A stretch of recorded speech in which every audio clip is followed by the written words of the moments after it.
पता बा भैया लगन मतलब कल मतलब जैसे जात रही हम गुफा घूमे ना तो मतलब दुकान पर खड़ा रही तो एक आदमी बतियावत रहे ना कि सर एकर खाए के ठेकान नहीं खे।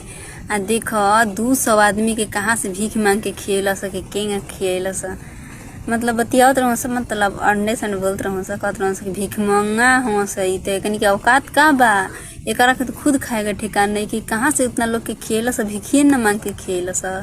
पब्लिक कितना पागल बाटे एकर दुआरी पे किंगती गोइला हमारा नियर आदमी एकर दुआरी पे के पानी न पी।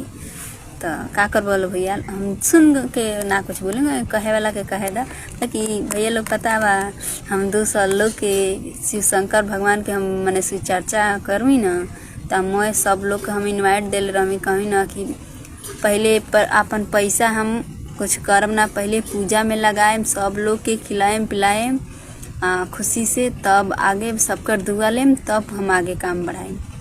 तो बताओ लोग का हम गलत काम कैले बनी।